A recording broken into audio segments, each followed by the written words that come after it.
Hi friends, இன்றைக்கி என்னென்னா mutton குழம்பு எப்படி வைக்கிறதுன்னு பார்க்கலாம். மட்டன் குழம்புக்கு எப்போவுமே சின்ன வெங்காயம் ஒரு கை அளவு நிறையா போட்டால் டேஸ்ட் நல்லாயிருக்கும். போட்டு இஞ்சி பூண்டு வரமிளகா போட்டு நல்லா வணக்கி தனியாக எடுத்து வச்சுட்டு நம்ம அரைக்கிறப்ப தேங்காய் போட்டு அரைச்சி எடுத்து வச்சிடணும். அதே கடாயில் எண்ணெய் ஊற்றி கடுகு மட்டும் போட்டுட்டு கருவேப்பிலை போட்டு பொரிஞ்சோடனே நம்ம அரைச்சி வச்சதை உள்ளே ஊற்றிடலாம். உள்ளே ஊற்றி ஒரு கொதி வந்தோடனே மட்டன் மசாலா 2 ஸ்பூன் போட்டிருக்கேன். அதை போட்டு நல்லா மிக்ஸ் பண்ணிவிட்டு, மட்டன் மசாலா தூள் இல்லைன்னா கறி மசாலா தூள் இது ரெண்டில் ஏதோ ஒன்று 2 ஸ்பூன் போட்டு நல்லா மிக்ஸ் பண்ணி விட்டுட்டு ஒரு கொதி வரணும். அதுக்கு நம்ம தேவையான அளவு உப்பு, குழம்புக்கு தேவையான அளவு போட்டுட்டு அது ஒரு கொதி வந்தோடனே நம்ம மட்டன் நான் வேக வச்சு வச்சுருக்கேன் மஞ்சத்தூள் மட்டும் போட்டு அதே தண்ணியோடு அதுக்குள்ளே ஊற்றிடுறேன். ஊற்றி நல்லா மிக்ஸ் பண்ணி விட்டுட்டு மூடி போட்டு ஒரு 10 நிமிஷம் சிம்மிலேயே வேக வச்சு எடுத்தோம்னா மட்டன் குழம்பு ரெடி.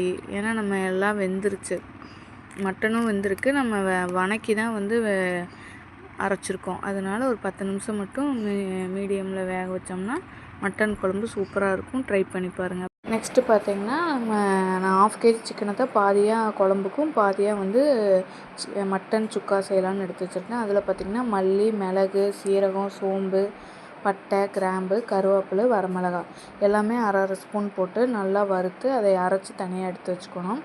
அதே கடாயில் நம்ம 2 ஸ்பூன் தேங்காய் எண்ணெய் விட்டுக்குங்க.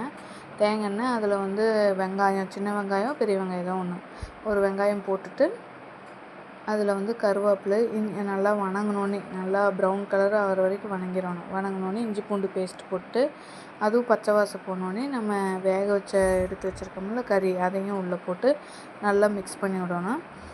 ஏன் இது தண்ணியாட்டவே விட்டு நம்ம அதை சுண்டை வணக்கணும். நம்ம அந்த மசாலா அரைச்சி வச்சுருக்கோம்ல அந்த மசாலாவையும் உள்ளே போட்டு அதையும் நல்லா மிக்ஸ் பண்ணி விடணும். மிக்ஸ் பண்ணி விட்டுட்டு அதை அப்படியே உப்பு தேவையான அளவு போட்டுட்டு நல்லா அது சுண்டி வரணும். அந்த தண்ணியெல்லாம் சீக்கிரம் சுண்டிடுறது.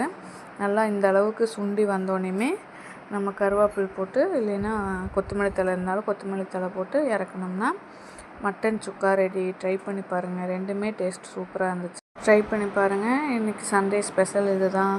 பாய், நெக்ஸ்ட் வீடியோவில் பார்க்கலாம். வீடியோ பிடிச்சிருந்தா லைக் பண்ணுங்கள், ஷேர் பண்ணுங்கள், சப்ஸ்கிரைப் பண்ணுங்கள்.